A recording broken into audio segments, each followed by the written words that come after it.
রমজান মাস এলো আবারও আমাদের মাঝে।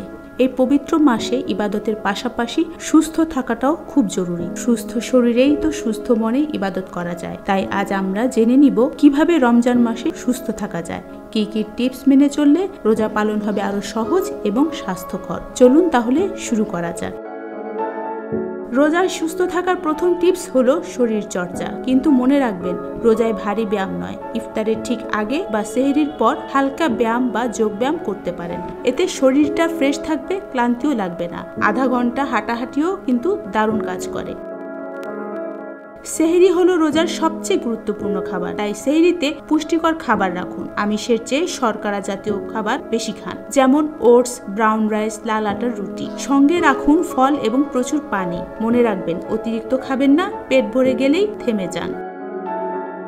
ইফতারে বেশি বেশি খাবার খাওয়া থেকে বিরত থাকুন। হালকা খাবার, খেজুর, ফল, স্যুপ বা সালাদ দিয়ে ইফতার করুন। ভাজা পোড়া খাবার এড়িয়ে চলুন। চা কফির বদলে ঠান্ডা পানীয় বা ফলের জুস খান। এতে শরীরে পানি শূন্যতা হবে না। ইফতারের পর 15 থেকে 20 মিনিট হাঁটাহাঁটি করুন। এতে হজমে সাহায্য হবে আর শরীরও ফিট থাকবে। তবে দুপুরে প্রচন্ড রোদে বাইরে যাবেন না। যদি বের হতেই হয়, ছাতা বা সানগ্লাস ব্যবহার করুন।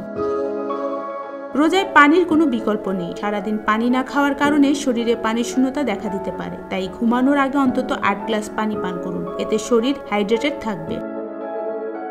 রমজান মাসে সুস্থ থাকার সবচেয়ে বড় টিপস হলো রুটিন মেনে চলা। নিয়মিত ব্যায়াম, পুষ্টিকর খাবার এবং পর্যাপ্ত পানি পান করুন। এভাবে সুস্থ থাকুন, ইবাদত করুন আর রমজানের পুরো মাসটাই উপভোগ করুন। আশা করি আজকের ভিডিওটি আপনাদের উপকারে আসবে। রমজান মাসে সুস্থ থাকুন, ইবাদত করুন এবং এই পবিত্র মাসের প্রতিটি মুহূর্তকে কাজে লাগান। সবাইকে রমজানের শুভেচ্ছা। আসসালামু আলাইকুম। ফারজানা জবা, খবর সংযোগ।